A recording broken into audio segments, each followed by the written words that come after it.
Alhamdulillah, wassalatu wassalamu ala Rasulillah wa ala alihi wa sahbihi wa mawalah, wa ashhadu an la ilaha illallah wahdahu la syarika lah, wa ashhadu anna Muhammadan abduhu wa rasuluh, wa salawatu rabbi wa salamu alaihi wa ala alihi wa ashabihi wa man sara ala nahjihi wa stanna bisunnatihi ila yaumil qiyamah. Alhamdulillah, puji syukur kita haturkan kehadirat Allah Subhanahu wa taala. Di kesempatan pagi ini kembali kita lanjutkan kajian dengan membaca kitab Khudh Aqidatak. Berikutnya kita akan membaca masih lanjutan dari pembahasan mengikuti Al-Quran dan hadis Nabi Sallallahu Alaihi Wasallam. Halaman 26. Pertanyaan, hal nastaghni bil Qur'ani anil hadis? Nah, kita baca terlebih dahulu. Fadhal.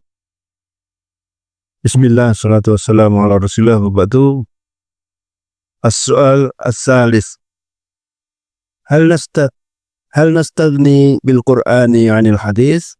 Al-jawab, la nastaghni bil Qur'ani 'anil hadis. Qala Allah Ta'ala, wa anzalna ilayka adh-dhikra litubayyina lin-nasi ma nuzzila ilaihim. Surah An-Nahl. Wa qala sallallahu alaihi wasallam, ala wa inni utitul Qur'ana wa mithlahu ma'ah. Sahihun rawahu Abu Dawud wa ghairuh. Nah, pertanyaan yang ketiga, hal nastaghni bil Qur'ani anil hadis? Apakah kita mencukupkan diri dengan Al-Quran, anil hadis, dan tidak mengambil dalil dari hadis? Jawabannya, la nastaghni bil Qur'ani anil hadis.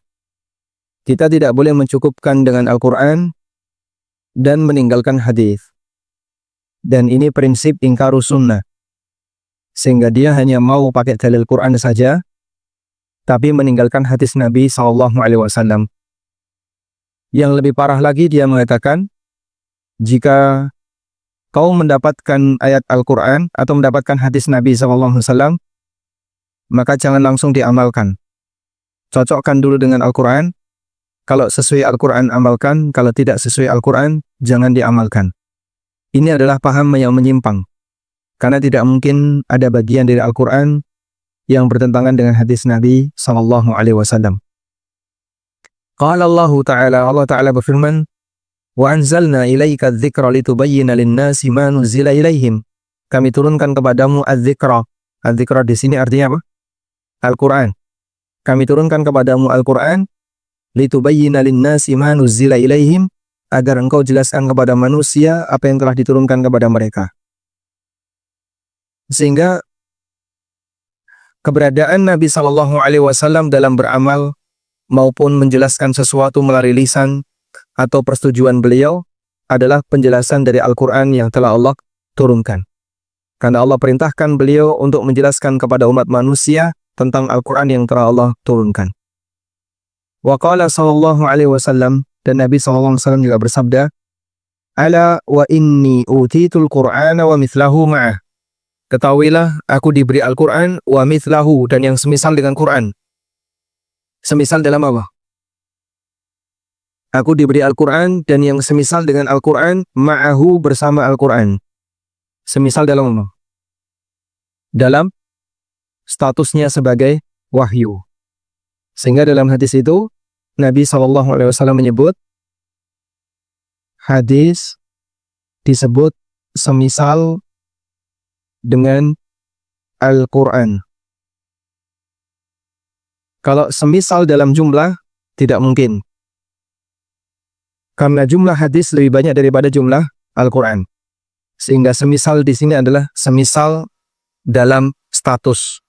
Semisal dalam status artinya sama-sama wahyu. Hadis semisal dengan Al-Quran maksudnya adalah dalam statusnya sebagai wahyu. Sehingga hadis ini dalil bahwasanya hadis adalah wahyu. Hadis yang menjadi dalil bahwasanya hadis adalah wahyu. Ala wa inni utitul Qur'ana wa mithlahu ma'ah. Aku diberi Al-Quran dan semisal dengan Quran, ma'ahu, bersama Al-Quran. Selanjutnya, kita beralih ke pertanyaan yang keempat. Hal nuqaddimu qawlan ala qawlillahi wa rasulih? Bolehkah kita mendahulukan pendapat seseorang melebihi pendapat Allah, melebihi firman Allah dan sabda Rasulnya sallallahu alaihi wasallam? Kita baca pertanyaan yang keempat. السؤال الرابع هل نقدم قولا على قول الله ورسوله الجواب لا نقدم قولا على قول الله ورسوله لقوله تعالى يا أيها الذين آمنوا لا تقدموا بين يدي الله ورسوله surah Al-Hujurat ولقوله صلى الله عليه وسلم لا طاعة لمخلوق في معصية الخالق صحيح رواه الطبراني وقال ابن عباس أخشى أن تنزل عليكم حجارة من السماء أقول لكم قال رسول الله وتقولون قال أبو بكر وعمر. Bolehkah kita mendahului Allah dan Rasulnya?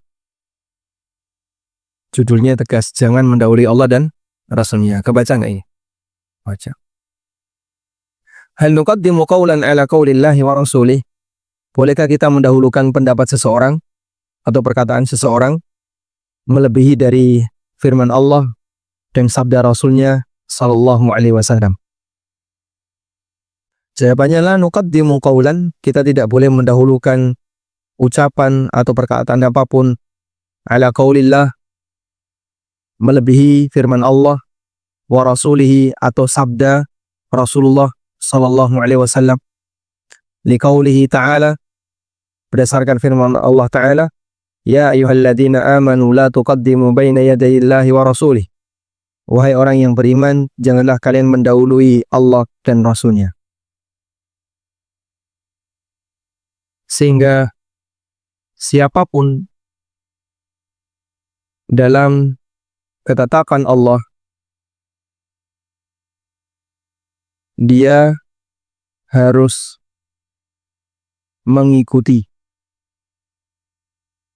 Sehingga karena dia mengikuti, maka tidak boleh mendahului. Tidak boleh mendahului. Maka kalau orang berbicara masalah agama dan dia tidak mengikuti Al-Quran dan hadis, berarti sama dengan dia berada di depan, mendahului Allah dan Rasulnya. Memaksakan diri seperti ini adalah tindakan yang sangat tidak sopan. Baik, sekarang bentuk-bentuk mendahului perkataan Allah dan Rasulnya. Kita akan bahas ini. Mendahului Allah. Apa makna mendahului Allah? Maknanya adalah mendahului ketetapan Allah. Mendahului Allah itu sama dengan mendahului ketetapan Allah. Dan ketetapan Allah ada dua. Ada ketetapan syariah, al-amru syar'i, dan ada ketetapan takdir, al-amrul kauni. Ketetapan syariah, al-amru asy-syar'i. Dan ada ketetapan takdir, yaitu al-amru al-kauni.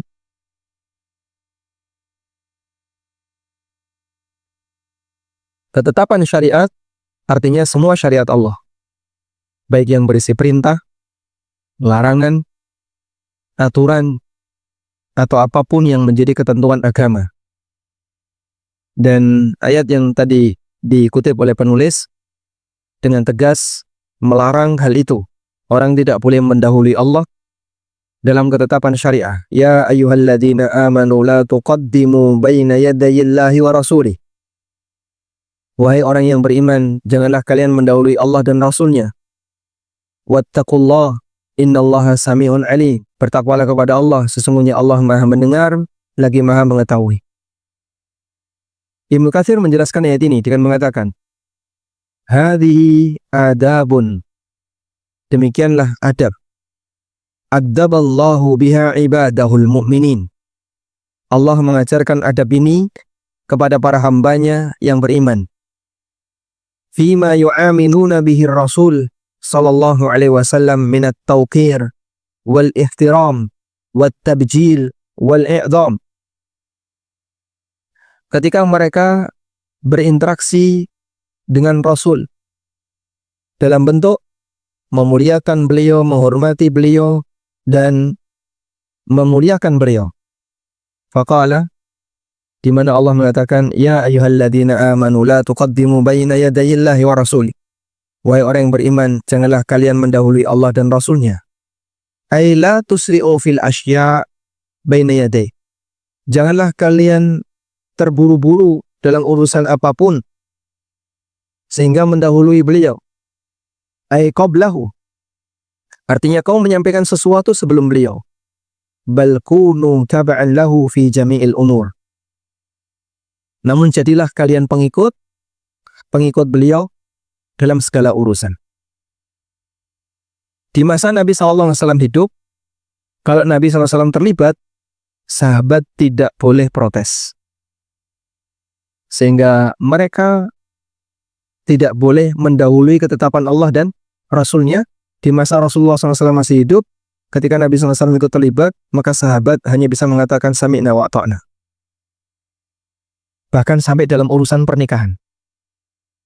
Ada seorang sahabat, laki-laki, bukan orang yang kaya, tidak punya status sosial, secara fisik juga mungkin nilainya masih di bawah. Tapi ketika dia belum nikah, diminta oleh Nabi SAW, coba kamu melamar putrinya Fulan. Dia datang ke wanita ini untuk melamar. Dihadapi sama bapaknya, aku datang untuk melamar putrimu atas perintah Rasulullah Sallallahu Alaihi Wasallam. Tapi bapaknya keberatan. Lelaki itu adalah Julaibib. Karena Julaibib tidak punya status sosial, tidak punya kekayaan, secara fisik juga tidak lebih cakep dibandingkan yang lain. Namun, Masya Allah, putrinya ketika mendengar ini perintah Rasulullah, maka putrinya sami'na wa ata'na, sam'an wa ta'ah. Maka beliau pun menikah karena itu perintah dari Rasulullah Sallallahu Alaihi Wasallam. Sebagaimana pula Zainab yang dinikahkan dengan Zaid bin Haritha. Pada posisi Zainab tidak bersedia. Karena Zaid mantan budak. Dan Zainab wanita mulia, Quraisy. Tapi Zainab tetap taat. Karena ini adalah ketetapan dari Allah dan Rasulnya. Dan itu bagian dari ujian bagi para sahabat. Ujian bagi para sahabat, mereka diminta untuk pasrah bongkoan 100% kepada Rasulullah SAW. Meskipun dalam situasi tertentu ketika Nabi SAW sifatnya hanya memberi saran, sahabat terkadang ada yang setuju, ada yang tidak setuju. Keputusan Nabi atau keikutsertaan Nabi SAW ketika beliau masih hidup. Saat beliau masih hidup.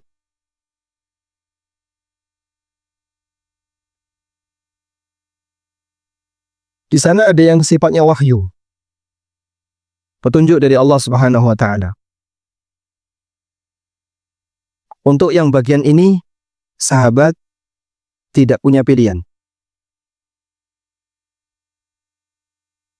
Sehingga mereka hanya bisa pasrah bongkoan sami'na wa ata'na.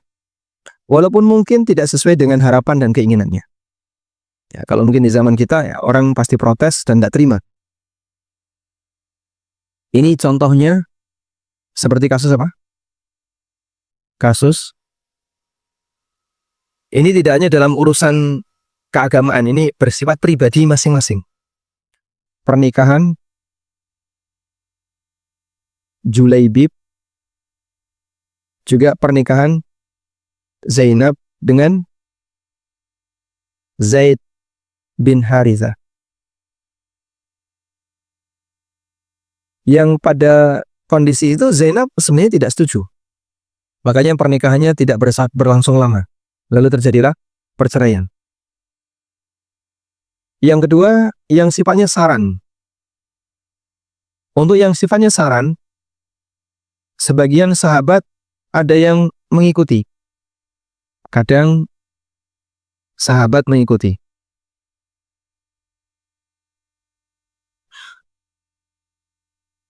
Dan ketika sahabat mengikuti, ada yang mengalami kegagalan. Contohnya tidak mengawinkan kurma.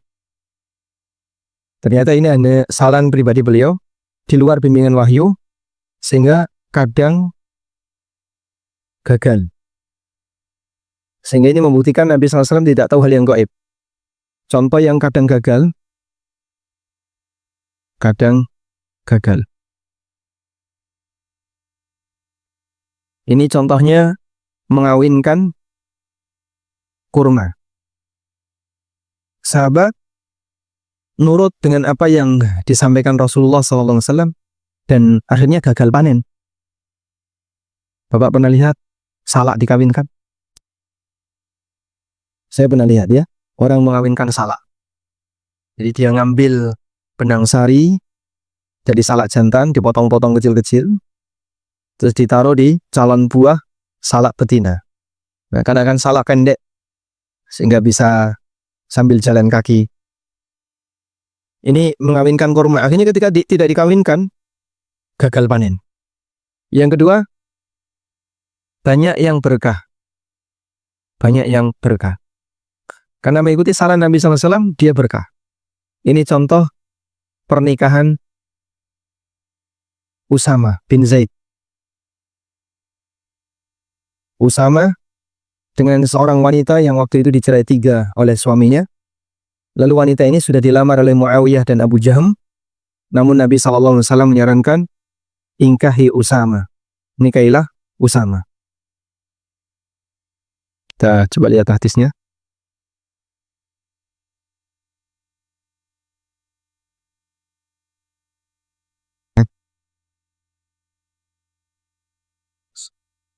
Fatimah bintu Qais.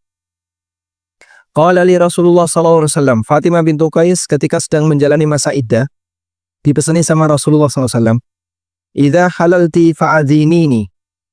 Kalau kamu sudah selesai masa iddah, beritahu aku. Fatimah bintu Qais dicerai oleh suaminya, cerai 3. Kalau kamu sudah selesai masa iddah, beritahu aku. Fa'adanathu. Kemudian aku pun memberitahu Nabi SAW. Fakhatabaha Muawiyah wa Abu Jaham bin Dukhair. Kemudian Fatimah bintu Qais begitu selesai masa iddah dilamar oleh 3 lelaki.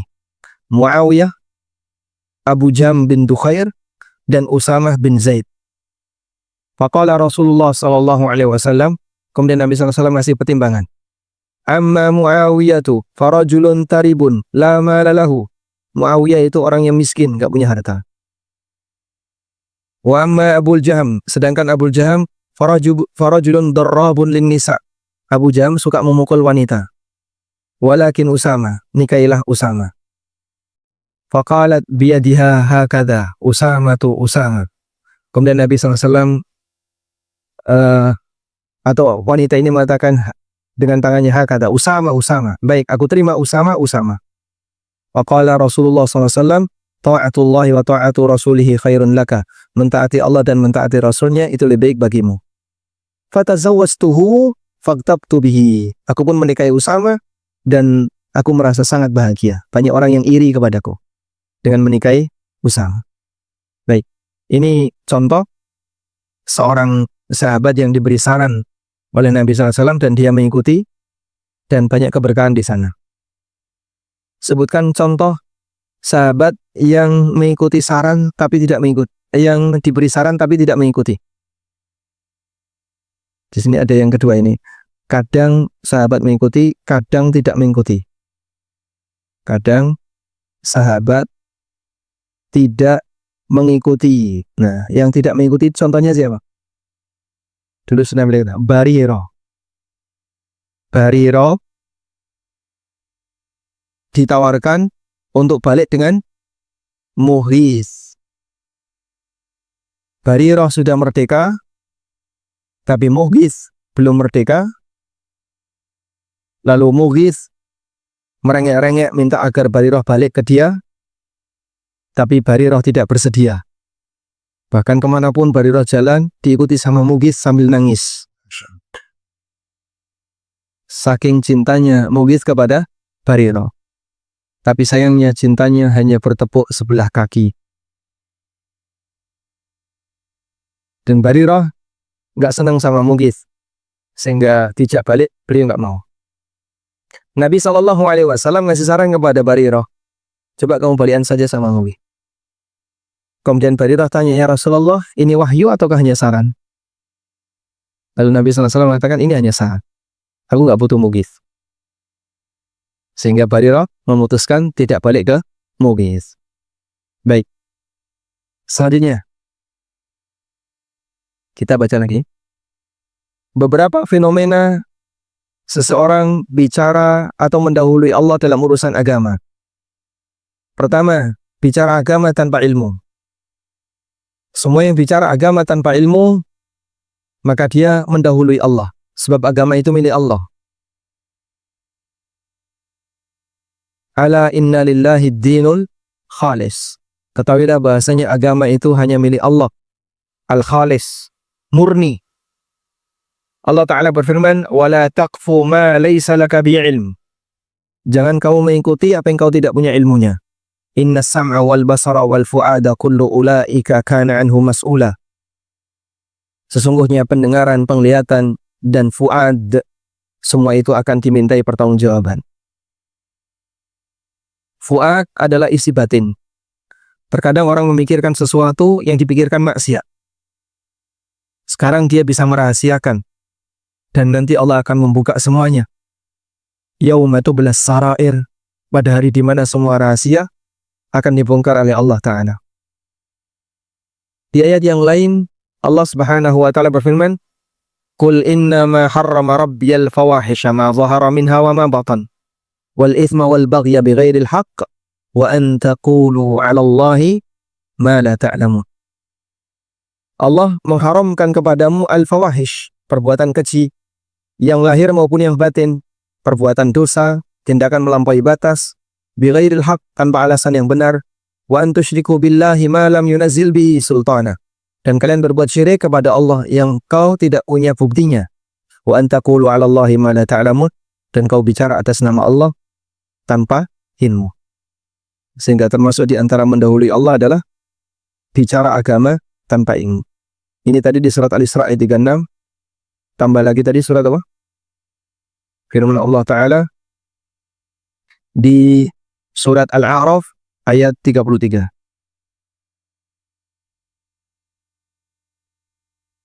Surat Al-A'raf ayat berapa?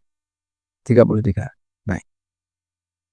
Sehingga siapa yang bicara agama tanpa ilmu sama dengan mendahului Allah dan Rasulnya sallallahu alaihi wasallam.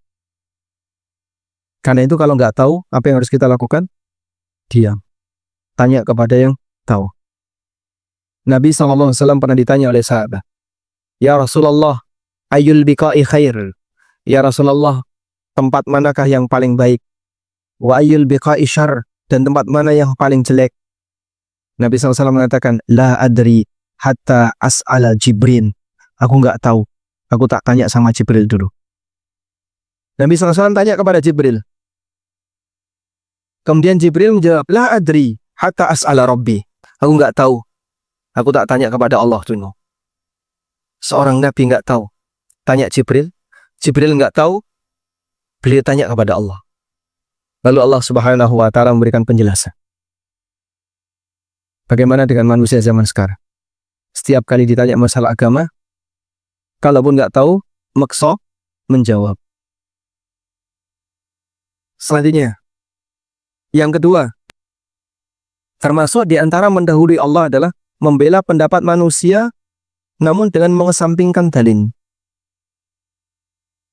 Allah Ta'ala berfirman, Wa yawma ya'uddu adh-dhalimu baina yaday, wa yawma ya'uddu adh-dhalimu ala yaday. pada hari di mana orang zalim gigit jari. Yaqulu ya laitani ittakhadtu ma'ar rasuli sabila. Mereka mengatakan, andaikan dulu aku mengikuti jalan Rasul. Ya wailata laitani, celakalah aku, sekiranya aku tidak menjadikan fulanan khalila. Ya wailata laitani lam attakhidh fulanan khalila. Seandainya aku tidak menjadikan fulan sebagai teman akrab, laqad adallani 'anidz dzikri ba'da idz ja'ani. Sungguh dia telah menyesatkanku dari peringatan Al-Qur'an setelah peringatan Al-Qur'an itu datang kepadaku. Wa kana syaitanu lil insani khadula, dan setan tidak mau menolong. Dia mengkhianati manusia. Sehingga dia dulu mengikuti setan, begitu semuanya dihukum, setan yang diikuti nggak mau bantu. Mengkhianati pengikutnya.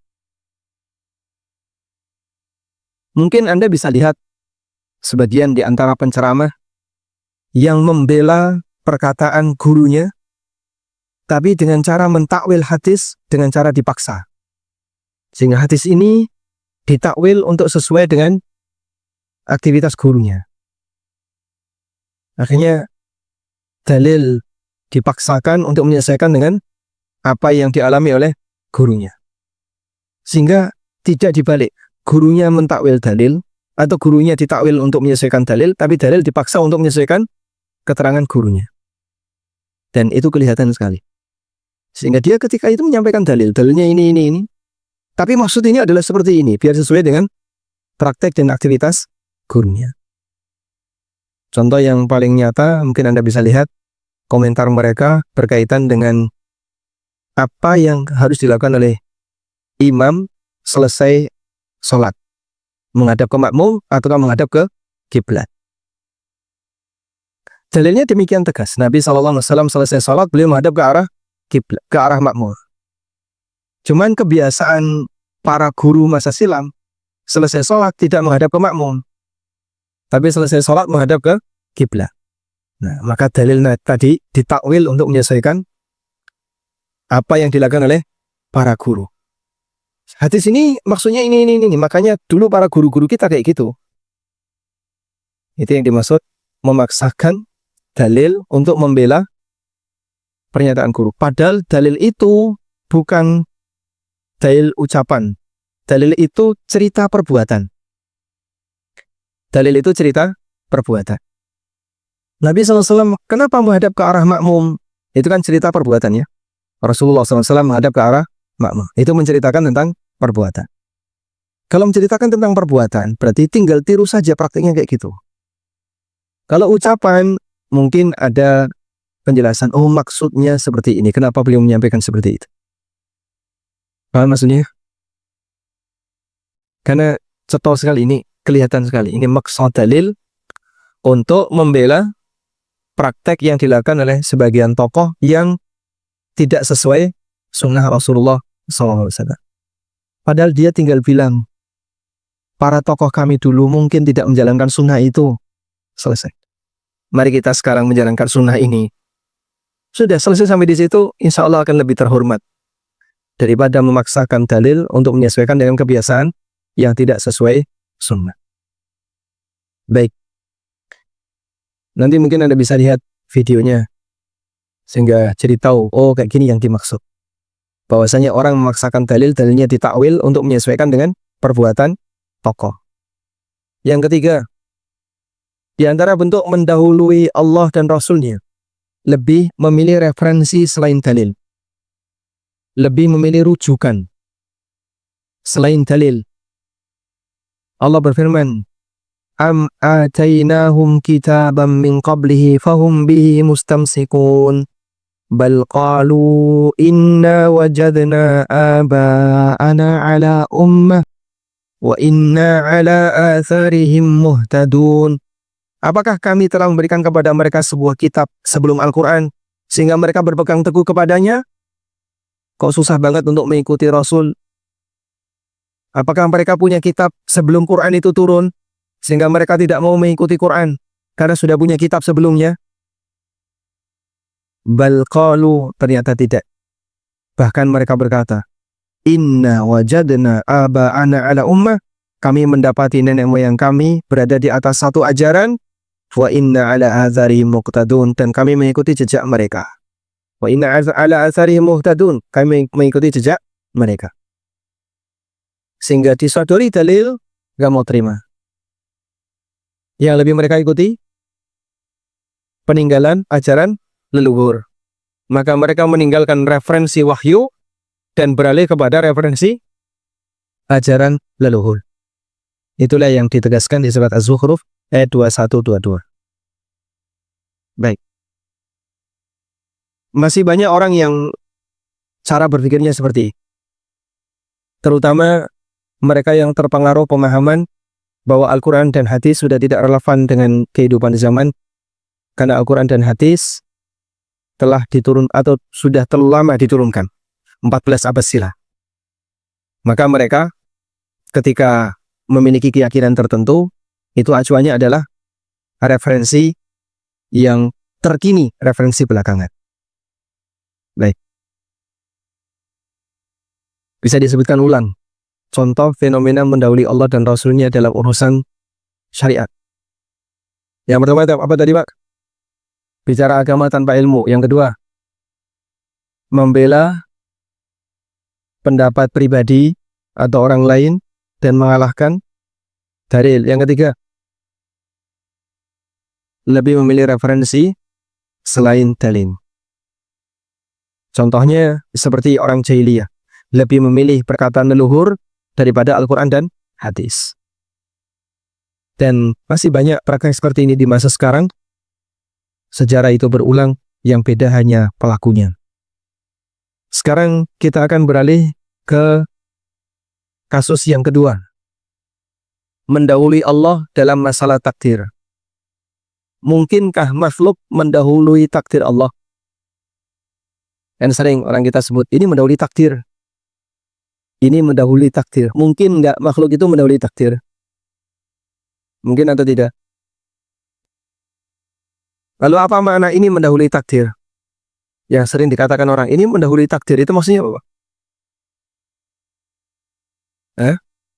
Apakah berencana itu termasuk mendahului takdir? Kita besok akan merencanakan A, B, C, D. Apakah berencana itu mendahului takdir? Tidak. Kenapa tidak? Karena yang namanya rencana sah-sah saja dilakukan oleh manusia. Tapi ada nggak pelanggaran dalam bentuk mendahului takdir? Kita lihat ini. Allah berfirman di surat Ali Imran 128. Laisa laka minal amri syai'un aw yatuba 'alaihim aw yu'adzibahum fa innahum zalimun. Tidak ada sedikit pun urusan itu berada di tanganmu. Kau nggak punya urusan sama sekali. Semuanya kembali kepada Allah. Apakah Allah menerima taubat mereka atau mengazab mereka? Itu kembali kepada Allah. Karena sesungguhnya mereka adalah orang zalim. Ayat ini turun sebagai teguran untuk Nabi SAW. Ibnu Katsir menceritakan, "Tsumma tarada bi jumlatin dallat ala anna al-hukma fid dunya wal akhirah lahu wahdah la syarikalah." Kemudian Allah menegaskan dengan sebuah pernyataan yang menunjukkan bahwa ketetapan yang terjadi di dunia dan di akhirat hanya milik Allah semata, tidak ada sekutu baginya. Ketetapan di dunia dan di akhirat hanya milik Allah semata, tidak ada sekutu baginya. Bahkan sampai pun Nabi tidak punya wewenang ikut campur di situ. Faqala, lalu Allah menegaskan, laisa laka minal amri syai'un. Kau tidak punya urusan apapun. Ai balil amru kulluhu ilayya. Semua urusan itu kembali kepadaku. Sebagaimana firman Allah Ta'ala, fa inna ma'alaikal balagh. Tugasmu hanya menyampaikan, bukan memberi hidayah. Tugasmu hanya menyampaikan, bukan memberi hidayah. Wa alainal hisab. Dan tanggung jawabku yang akan menghisab. Yang akan menghitung Allah. Hamba hanya bertugas apa? Seorang nabi hanya bertugas menyampaikan. Di ayat yang lain Allah berfirman, laisa 'alaika hudahum. Kau tidak punya tanggung jawab untuk memberi petunjuk mereka. Walakinnallaha yahdi may yasha. Namun Allah memberi petunjuk kepada siapa saja yang Dia kehendaki. Sehingga ayat-ayat ini menegaskan, kalaupun ada orang yang tidak masuk Islam, kau tidak disalahkan. Kalau ada orang yang telah mendengarkan ceramahmu dan dia tidak bertaubat, yang berceramah tidak disalahkan. Sebab tanda berhasil dan gagalnya Nabi bukan dilihat dari diterimanya atau tidak apa yang beliau sampaikan. Tapi ketika beliau sudah menyampaikan, tugas beliau sudah selesai. Dan semua Nabi telah menyelesaikan tugasnya sebelum diwafatkan oleh Allah. Termasuk Nabi Muhammad SAW. Setelah tugasnya sudah selesai, maka mereka diwafatkan oleh Allah. Baik. Nah, ini terjadi, ayat ini turun ya, berkaitan dengan emosi yang beliau alami saat ada orang musyrikin yang bertindak jahat kepada kaum muslimin. Maka beliau berdoa kepada Allah, mendoakan keburukan orang-orang musyrikin itu. Nyebut nama, nyebut suku, nyebut bani tertentu. Ya Allah alaika bi fulan wa fulan, Allah alaika bi fulan bi fulan. Allahumma al'an fulan wa fulan. Ya Allah laknatlah fulan dan fulan. Nyebut nama, nyebut suku. Lalu Allah turunkan firman-Nya. Kau nggak punya urusan sama sekali. Allah mau ngasih tobat mereka, Allah ngasih petunjuk kepada mereka, atau Allah mengadab mereka, terserah Allah. Sehingga tidak perlu maksa sampai harus mendoakan keburukan kepada setiap orang yang Nabi SAW merasa jengkel kepadanya. Ini menunjukkan bahasanya beliau tidak punya kendali hidayah, karena beliau hanya bisa menyampaikan tapi tidak bisa memberi petunjuk kepada manusia. Sehingga kalau ada seorang suami sudah mendidik istrinya, tapi istrinya tetap melanggar, apakah suami nanggung dosa istrinya? Nanggung dosa atau tidak? Tidak. Maka keyakinan bahwa suami nanggung dosa istri adalah mitos. Suami nanggung dosa istri, itu apa? Mitos. Gak ada dalilnya, bahkan bertentangan dengan Al-Quran. Wala taziru waziratun wizra ukhra. Seseorang tidak menanggung dosa orang lain. Sekarang kita akan lihat beberapa fenomena mendahului takdir.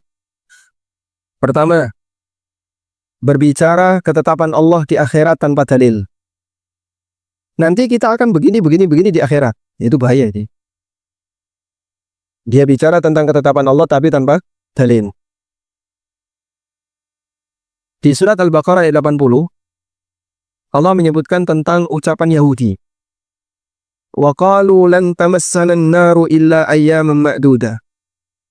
Yahudi itu mengatakan, kita tidak akan tersentuh neraka kecuali hanya beberapa hari saja.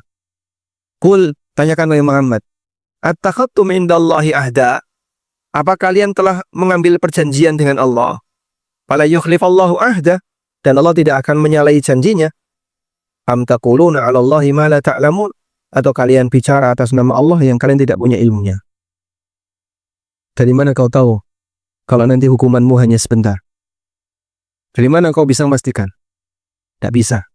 Nah, maka bicara tentang akhirat dengan memastikan, ini berarti mendahului takdir. Inilah yang dimaksud mendahului takdir. Bicara tentang Allah berkaitan dengan ketetapan di akhirat. Contoh, ya. Ada orang yang mengatakan, wah aku nih besok di akhirat mesti mlebu swarga iki. Aku kalau besok ke akhirat pasti akan masuk surga. Dan aku akan ini. Ini tidak boleh. Ini semuanya adalah sama dengan melangkai atau mendahului Allah dalam ketetapan masalah akhirat. Ayat ini menjelaskan klaim Yahudi bahwa mereka tidak dihukum oleh Allah kecuali hanya sebentar. Dari mana mereka tahu? Tidak tahu. Di ayat yang lain, di surat Maryam ayat 77-79, Allah Ta'ala berfirman, Afara'aita alladhi kafara biayatina wa qala la'utayanna mala wa walada. Apakah kamu memperhatikan orang kafir terhadap ayat-ayat kami, lalu dia berkata, aku pasti akan diberi harta dan anak besok di akhirat. Attala'al ghaiba am ittakhadha indar rahmani ahda. Apakah dia sudah pernah melihat hal yang gaib atau dia membuat perjanjian dengan Ar-Rahman? Kalla. Sekali-kali tidak. Sanaktubu ma yaqulu wa namuddu lahu minal azabi madda. Kami akan catat ucapannya dan kami akan memanjangkan baginya azab yang panjang. Nanti tak siksa dengan siksaan yang berat. Ini kasus berkaitan dengan Al-As bin Wa'il. Al-As bin Wa'il itu Bapaknya Amr bin Al-As. Anaknya dan cucunya sahabat. Abdullah bin Amr bin As. Al-As bin Wa'il, gembong Quraisy, gembong orang kafir. Orangnya sudah tua, tapi banyak tingkah. Nah, ini contohnya tingkahnya Al-As bin Wa'il. Dari Khabbab ibn al-Arat, beliau bercerita, Kuntu rajulan qainan. Aku adalah seorang pandai besi. Wa kana li 'ala al-As, aku memiliki piutang kepada Al-As bin Wa'il. Fa'ataituhu ataqadahu. Lalu aku mendatangi Al-As bin Wa'il untuk nagih utang. Faqala, lalu Al-As ini bilang, wallahi la aqdika hatta takfura bi Muhammadin. Demi Allah, aku tidak akan bayar utang sampai kau kufur kepada Muhammad. Nah, jahatnya Al-As bin Wa'il. Mesti duwe utang akan bayar. Dan ketika ditagih, mencak-mencak, terus mengatakan kepada Khabbab ibn al-Arat, kalau kamu pengen nagih utangku, kafir dulu sama Muhammad, tak bayar. Fakultu, maka Khabbab mengatakan, la wallahi la akfuru bi Muhammadin sallallahu alaihi wasallam. Demi Allah, aku tidak akan kufur kepada Nabi Muhammad sallallahu alaihi wasallam hatta tamuta tsumma tub'ats. Sampai kamu mati, kemudian jasadmu dibangkitkan. Qala, lalu kata Al-As, inni idza mittu tsumma bu'istu, kalaupun aku mati lalu aku dibangkitkan, jitani waliya samma ma'lun waladun. Terus nanti kamu datang kepadaku untuk nagih utang. Pada waktu itu aku sudah punya banyak anak dan banyak harta. Aku akan jadi orang kaya di akhirat. Dia kafir. Tapi kalaupun nanti aku dibangkitkan, aku akan jadi orang kaya di akhirat. Fakta itu karena dia tak bayar utangmu. Tapi mati dulu ya. Al-As inilah yang pernah menghina Rasulullah SAW dengan membawa tulang orang yang sudah mati, ditaruh di hadapan Nabi SAW sambil mengatakan, mayyuhil idhama wa hiya ramim. Siapa yang akan menghidupkan tulang ini kalau dia sudah jadi tanah? Coba pikirkan Muhammad, masak tulang kayak gini jadi tanah kok bisa dibangkitkan oleh Allah? Dia mengingkari hari kebangkitan. Nah, dia bilang sama Khabbab, andaikan besok ada hari kiamat, aku dibangkitkan oleh Allah, maka aku akan menjadi orang kaya dan punya banyak anak. Lalu Allah turunkan ayat tadi ya, afara'aital ladzi kafara bi ayatina wa qala la utayanna malan wa walada. Apakah kamu telah melihat orang kafir dengan ayat-ayat kami, tapi dia mengatakan, aku akan diberi harta dan anak. Yang kedua, di antara bentuk mendahului Allah dalam masalah takdir adalah menetapkan seseorang dengan surga atau vonis neraka tanpa dalil. Dolan nggih, wong kaya ngono nggih. Mesti nyemplung neraka nggih. Nah, itu enggak boleh ya. Lihat tuh. Yang nyender-nyender tuh. Pasti dia di belakang. Dari Jundub bin Abdillah radhiyallahu anhu, Nabi sallallahu alaihi wasallam bersabda, anna rajulan qala, ada seorang lelaki mengatakan, wallahi la yaghfirullahu li fulan. Demi Allah, Allah tidak akan mengampuni fulan. Wa inna Allah ta'ala qala, maka Allah ta'ala langsung berfirman, man dalladhi yata'alla alayya alla aghfira li fulan. Siapa yang berani bersumpah atas namaku bahwa aku tidak akan mengampuni fulan? Fa inni qad ghafartu li fulan. Sungguh aku mengampuni fulan, wa ahbattu amalak, dan aku hapuskan seluruh amalmu. Sehingga yang ngomong tadi amalnya jadi hilang. Ya, maka bahayanya orang yang memvonis orang lain dengan neraka, dan ahlus sunnah paling anti dengan ini. Kita tidak memvonis siapapun dengan neraka kecuali yang sudah dijelaskan dan ditegaskan dalam dalil. Yahudi masuk neraka, salah atau benar? Ya benar, karena dalil menyebutkan itu. Lam yakunil ladina kafaru min ahlil kitab. Orang kafir di kalangan ahli kitab, dan Yahudi termasuk ahli kitab. Dalam hadis yang lain, Nabi SAW bercerita, kana rajulani min bani Israel mutawakhiyain. Ada dua lelaki Bani Israel yang bersaudara. Fakana ahaduhuma yudhnibu wal akharu mujtahidun fil ibadah. Si A lebih banyak dosanya, si A rajin berdosa, Dan si B rajin beribadah. Fakana la yazalul mustahidu yaral akhar ala dhanbi wa yaqulu aksir. Setiap kali si B memergoki si A berbuat maksiat, si B selalu ngasih nasihat, aksir, tinggalkan maksiatmu. Fawajadahu yauman ala dhanbin. Satu ketika si B ketemu si A dalam keadaan dia berbuat maksiat. Faqala lahu aksir, tinggalkan maksiatmu. Faqala, karena saking seringnya diingatkan, si A jengkel. Lalu si A mengatakan, khallini wa rabbi, abu ista alayya raqiban. Udah biarin aja, terserah aku dengan Allah. Apakah kau diutus oleh Allah untuk jadi pengawasku? Faqala, nah, si B nggak sabar. Si B nggak sabar ketika si A sudah ngomong kayak gitu. Sudah, ini urusanku. Apakah kau dihidupkan, kau diciptakan untuk menjadi pengawas bagiku? Akhirnya si B nggak sabar. Lalu dia mengatakan, wallahi la yaghfirullahu lak. Demi Allah, Allah tidak akan mengampunimu. Au la yudkhiluka Allahul jannah. Demi Allah, Allah tidak akan memasukkanmu ke dalam surga. Faqabada arwahahuma. Lalu Allah matikan dua orang ini. Fajtama'a inda rabbil alamin. Lalu keduanya diadili di hadapan Allah. Faqala li hadzal mustahid. Kemudian Allah Ta'ala berfirman kepada orang yang rajin ibadah tadi, akun tabi aliman. Apa kau punya pengetahuan tentang aku? Kau punya ilmu apa tentang aku? Au kunta ala ma fi yadi qadiran. Atau kau punya kuasa terhadap ketetapanku? Kau punya kuasa apa dengan ketetapanku? Wa qala lil mudhnib. Lalu Allah berfirman kepada yang rajin berbuat dosa tadi, idhab fadkhulil jannah birahmati. Kamu wahai A yang banyak berbuat dosa, silakan masuk surga dengan rahmatku. Wa qala lil akhar. Sementara Allah berfirman kepada si B yang tadi ahli ibadah tapi suka mengingatkan tadi, idhabu bihi ilan nar. Seret dia ke neraka. Allah nggak terima kalau ada orang ya suka main vonis pakai nama Allah. Demi Allah masuk neraka. Demi Allah nggak masuk surga. Demi Allah cilaka dunia akhirat. Ini vonis yang berbahaya. Kata Abu Hurairah radhiyallahu anhu, Abu Hurairah mengatakan, walladzi nafsi biyadi. Demi zat yang jiwaku ada di tangannya, la takallama bi kalimatin au baqad dunyahu wa akhirata.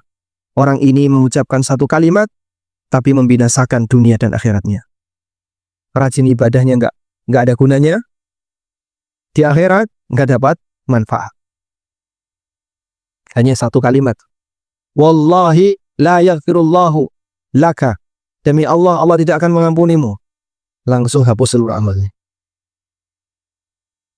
Dan bisa jadi orang berani ngomong seperti ini karena berangkat dari ujub.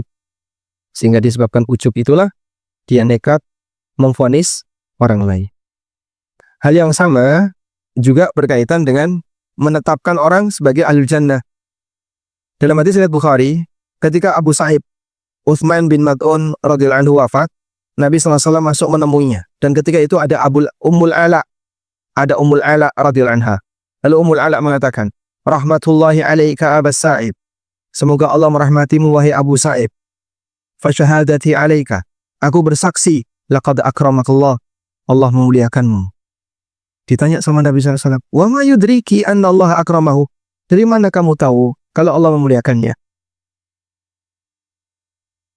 Lalu wanita itu spontan mengatakan, la ya Rasulullah, bi abi anta wa ummi. Aku nggak tahu. La adri. Aku nggak tahu ya Rasulullah. Kemudian Nabi SAW mengatakan, amma Utsman faqad ja'ahu wallahi al-yakin. Utsman telah datang kepadanya keyakinan, yaitu kematian. Wa inni la arju lahul khaira. Dan aku berharap beliau mendapatkan kebaikan.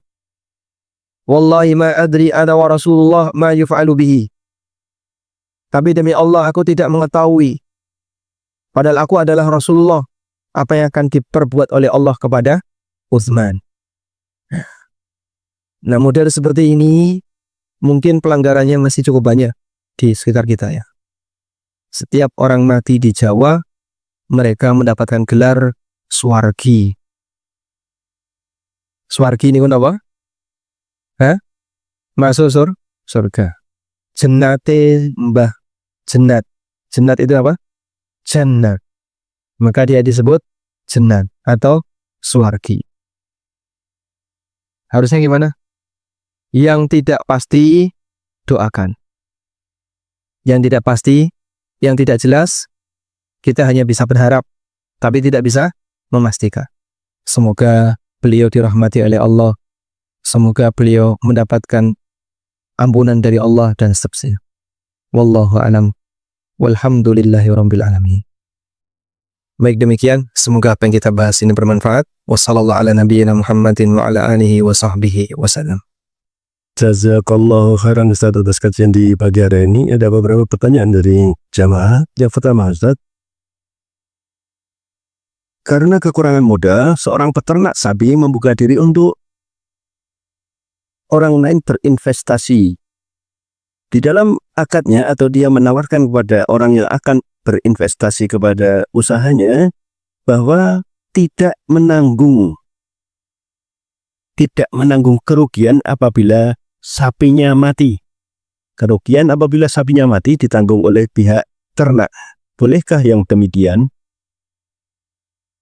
Apabila ada orang memberikan modal kepada orang lain, tapi di situ ada permintaan dari pemodal atau kesepakatan kedua belah pihak yang isinya tidak menanggung kerugian. Pemodal tidak akan menanggung kerugian.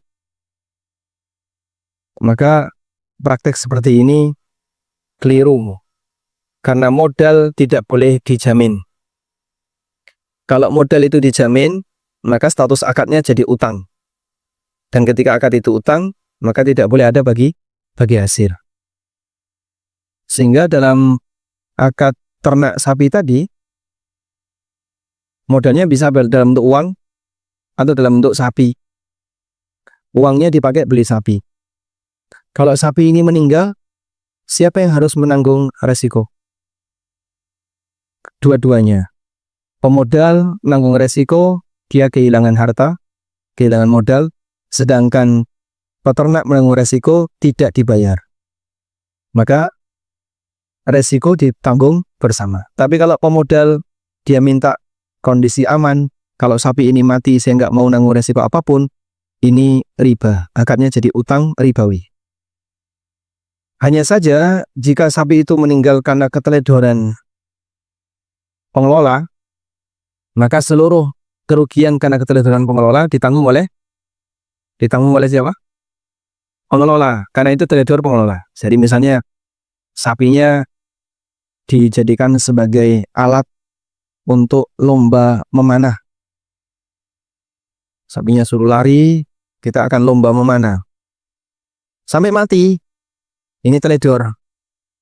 Atau sapinya tidak dikasih tutup, sehingga kehujanan, kepanasan, masuk angin, pilek, mati.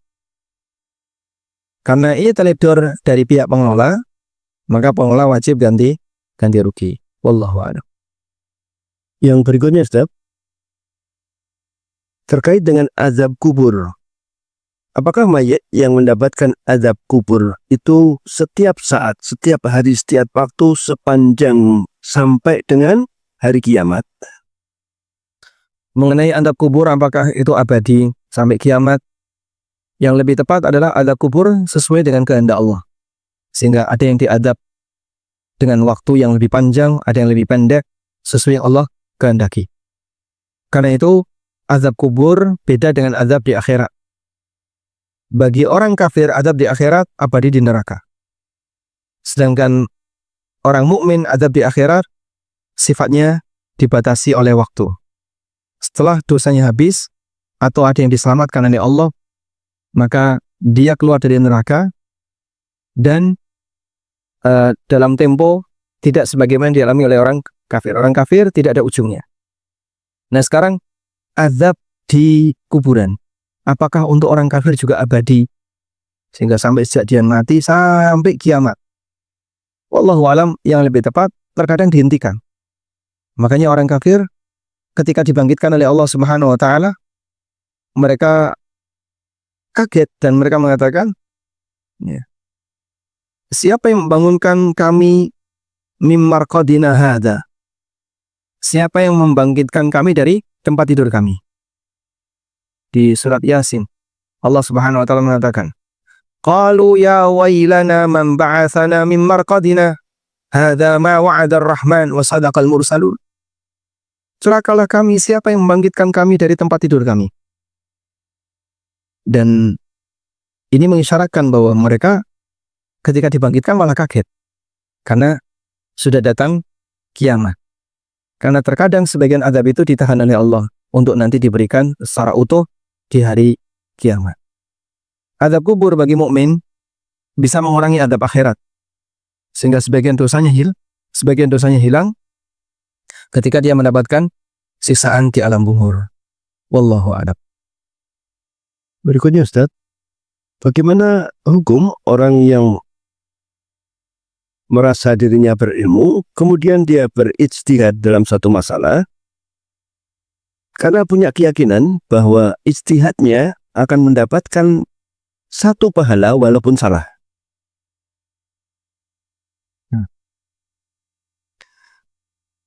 Anda perhatikan ini ya. Fikih itu kan ada dua. Ada fikih dalil. Dan dari fikih dalil ini akan menghasilkan kesimpulan hukum. Untuk fikih dalil ini sudah final. Tinggal kamu baca kitab tafsir, baca kitab syarah-syarah hadis, nanti di situ kita akan bisa mendapatkan hadis ini kandungan hukumnya apa saja. Ayat ini kandungan hukumnya apa saja. Itu fikih dalil. Maka fikih dalil ini menutup celah bagi orang yang tidak punya pemahaman terhadap dalil untuk menyimpulkan sesuai dengan keinginannya sendiri. Sehingga yang tidak paham tafsir pakai metode hermeneutika. Nah itu tidak boleh. Itu akan keluar dari koridor fikih dalil. Yang kedua, ada fikih masail. Ini ada kasus atau masal. Nah untuk fikih masail, fikih yang membahas masalah kasus dan masalah, maka di sini nanti keluarnya adalah kesimpulan hukum terhadap kasus dan berikut solusi. Inilah ranah ijtihad kontemporer. Ranah ijtihad kontemporer. Dan kasus itu selalu ada yang baru. Dulu tidak ada, belakangan muncul. Dan terus akan berkembang seperti itu tanpa batas waktu. Maka dulu kita nggak kepikiran kali ini akan ada. Misalnya di tahun 70-an, kepikiran nggak akan adanya cryptocurrency atau Bitcoin. Di Indonesia mungkin orang nggak kepikiran. Itu apa? Belakangan, semarak dibahas di mana-mana, bahkan pelakunya banyak. Nah, untuk ijtihad yang sifatnya kasus seperti ini yang sering disebut dengan fikih kontemporer atau ijtihad kontemporer. Selanjutnya, kalau orang punya pemahaman tentang fikih, boleh nggak Pak dia berijtihad di masalah yang baru ini? Kalau dia punya pemahaman, boleh. Kalau dia punya pemahaman, dia ngerti tentang latar belakang fikih, dia paham tentang fikih dalil tadi ya, dia paham tentang kasus yang ada, lalu dia terapkan itu dalam kasus tersebut. Silahkan kalau mau dia paham. Artinya orang bodoh tidak boleh ikut terlibat di situ karena dia tidak punya pemahaman. Tapi kalau dia punya pemahaman, dia punya ilmu, silahkan. Dan ketika dia beristihad, Nabi SAW menyatakan jika benar dapat pahala, fa in asaba falahu ajran. Kalau dia benar dapat 2 pahala. Wa in akhta'a falahu ajran wahid. Kalaupun dia keliru, dia punya 1 pahala. Jadi saya beristihad tetap nanti akan berpahala. Kalau kamu beristihad di posisi kau punya ilmu, silahkan. Tapi kalau di posisi nggak punya ilmu, dosa. Orang nggak punya ilmu beristihad, dosa. Nabi SAW mengatakan, Al-qudatu thalatha. Hakim itu ada 3 macam. Al-qadi yaqdi bi'ilmihi. Ada seorang qadi yang dia memutuskan perkara dengan ilmunya. Yadkhulul jannah, maka dia masuk neraka, masuk surga. Wal qadiyan yadkhulan nar. 2 qadi masuk neraka. Yang 2 itu 1. Dia memutuskan tanpa ilmu alias ngawur. Maka dia masuk neraka. Yang kedua, Dia sudah tahu ilmunya, tapi dia putuskan bertentangan dengan ilmunya. Dia tahu ini salah, tapi dia putuskan benar. Maka hakim seperti ini masuk neraka. Nah, sehingga yang Anda garis bawahi tadi, orang yang memutuskan tanpa ilmu masuk neraka. Maka bicara masalah agama dengan alasan saya beristihad, tapi dia tidak memiliki kapabilitas untuk beristihad, ya apapun itu dia berdosa. Karena dia tidak punya kemampuan di sana. Wallahu a'lam. Yang terakhir Ustaz, dalam bulan Ramadan, mana yang lebih utama, membaca Al-Quran karena Ramadan adalah bulan Al-Quran, atau menuntut ilmu dengan mengikuti majelis-majelis ilmu? Mana yang lebih utama, baca Quran atau menuntut ilmu? Jawabannya, baca Quran lebih utama. Karena kebiasaan orang saleh masa silam, kalau sudah masuk Ramadan, semua majelis ditutup, libur selama Ramadan. Jadi libur kajian, libur majelis hadis itu libur. Imam Malik kalau Ramadan kan libur. Imam Syafi'i juga libur. Beberapa ulama yang lain kalau Ramadan libur, fokus Quran. Sehingga jamaahnya pun fokus Al-Quran. Maka ustadznya fokus Quran, jamaahnya fokus Quran. Banyak-banyakan membaca Al-Quran. Tapi kalau libur kajian juga nggak baca Quran, nah, maka kajian dibuat tetap ngaso. Itulah Rabu pagi ya. Ini kalau diliburkan sama saja mas, timbangannya belimbang-belimbang scroll kajian aja. Maka kenapa di Indonesia kajian Ramadan makin padat? Karena jamaahnya kalau nggak diajak kajian, turu. Maka diizilah nggak kajian. Jadi gimana? Rabu pagi besok masuk atau libur? Anda mau baca Quran atau mau tidur? Baik, jadi insya Allah nanti masuk ya, sebisa yang kita jangkau sebelum 10 hari terakhir Ramadan. Karena biasanya kalau sudah masuk 10 terakhir, sebagian sudah mudik, sebagian i'tikaf, sehingga kita libur sebelum 10 terakhir Ramadan. Demikian, wassallallahu ala nabiyyina Muhammadin wa ala alihi wa sahbihi wasallam, wa akhiru da'wana alhamdulillahi rabbil alamin, wassalamualaikum warahmatullahi wabarakatuh.